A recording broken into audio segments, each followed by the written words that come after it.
13 April 2029 1000 ফুটের থেকেও বড় অ্যাস্ট্রয়েড পৃথিবীর অনেক সামনে হয়ে যাবে। আপনি একবার ভাবুন, এটা কোনো কারণে যদি পৃথিবীর সঙ্গে ধাক্কা লেগে যায় তাহলে এমন ভয়ঙ্কর দৃশ্য দেখা যাবে যা মানুষের জীবনে কেউ কখনো দেখেনি। হিরোশিমাতে যে বোমাটি ফেলা হয়েছিল তার থেকে প্রায় 1 মিলিয়ন শক্তি রিলিজ হবে। বড় বড় বিল্ডিং থেকে শুরু করে সবকিছু নিমেষে ধ্বংস হয়ে যাবে, যা মানুষের অস্তিত্ব নাও থাকতে পারে। কিন্তু এটাই নয়, 12 জানুয়ারি 2038 সালে আরো একটি অ্যাস্ট্রয়েড পৃথিবীর সঙ্গে ধাক্কা লাগার চান্স রয়েছে। একবার এই পোস্টটা দেখুন, পৃথিবীর সঙ্গে ধাক্কা লাগার পুরো 72% চান্স রয়েছে। নাসা সবাইকে অ্যালার্টও করে দিয়েছে এবং এর উপর রিসার্চও শুরু করে দিয়েছে। এখন ইসরো বলছে ভবিষ্যতে একাধিক অ্যাস্ট্রয়েড পৃথিবীর দিকে আসতে চলেছে। এখন শুধু একটাই অপশন, মাসে মাইগ্রেট করা, যা সব গ্লোবাল স্পেস এজেন্সি এর উপর কাজ করছে। আসলে কতটা সত্য এইসব খবরের মধ্যে, আর কোন কোন অ্যাস্ট্রয়েড পৃথিবীর পক্ষে বেশি ক্ষতিকর, এই ভিডিওতে আপনাকে সব জানাবো, তাই ভিডিওটিকে লাস্ট পর্যন্ত অবশ্যই দেখুন।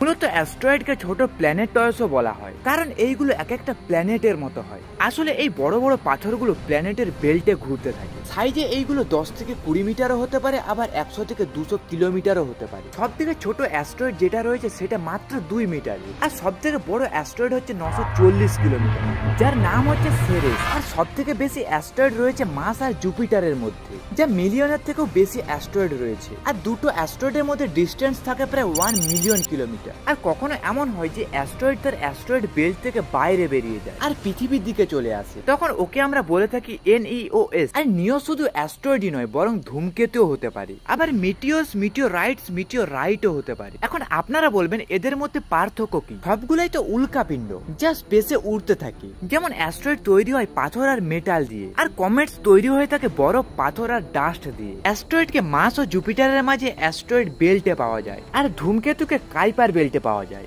এই বেল্ট নেপটিউনের আগে থাকে। ধূমকেতু যখন স্পেসে উড়ে যায় তখন তার পেছনে একটি লেজের মতো দেখা যায়, যা অ্যাস্ট্রয়েডে এটা দেখা যায় না। হ্যাঁ, ধূমকেতু সাইজ অনেকটাই বড় হয়, 8 থেকে 10 কিলোমিটার। যখন কোনো ধূমকেতু পৃথিবীর সামনে হয়ে যাবে তখন আপনি খালি চোখে দেখতে পারবেন। আর অ্যাস্ট্রয়েডকে দেখার জন্য আপনাকে টেলিস্কোপের ব্যবহার করতে হবে। আর ভয়ঙ্করের দিক থেকে দেখতে গেলে অবশ্যই অ্যাস্ট্রয়েডের থেকে ধূমকেতু অনেকটাই ভয়ঙ্কর হয়ে থাকে। 1 নম্বরে হচ্ছে অ্যাস্ট্রয়েডের থেকে ডবলের বেশি স্পিড থাকে ধূমকেতু, আর 2 নম্বর হচ্ছে ওয়ার্নিং টাইম খুব কম হয়ে থাকে। কখন কোন ধূমকেতু পৃথিবীর মধ্যে এসে পড়ে যাবে তা বেশিক্ষণ আগে জানা যাবে।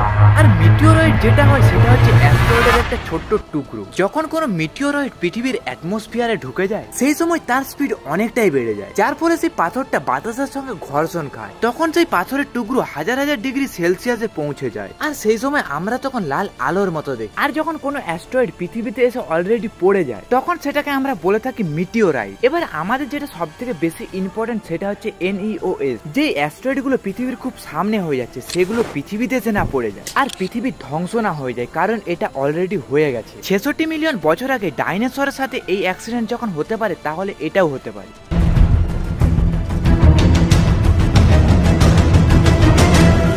কিন্তু এখানে আপনি দাঁড়িয়ে যান, কারণ এই 2038 সালের অ্যাস্ট্রয়েডের খবরটা সম্পূর্ণ ফেক নিউজ। আবার এই নিউজটা নাসা বানিয়েছে, তাহলে ফেক কিভাবে হলো? নাসা এখানে একটা পরীক্ষা করছিল, আর যদি তারা বুঝতে পারে 2038 সালে যদি কোনো অ্যাস্ট্রয়েড পৃথিবীতে এসে পড়ে তাহলে তারা এই অ্যাস্ট্রয়েডকে বাধা দেওয়ার জন্য কি কি করতে পারবে। এটা একটা মক টেস্টের মতো ছিল, যা 100 জনেরও বেশি সায়েন্টিস্ট এই টেস্টে অংশগ্রহণ করেছিল।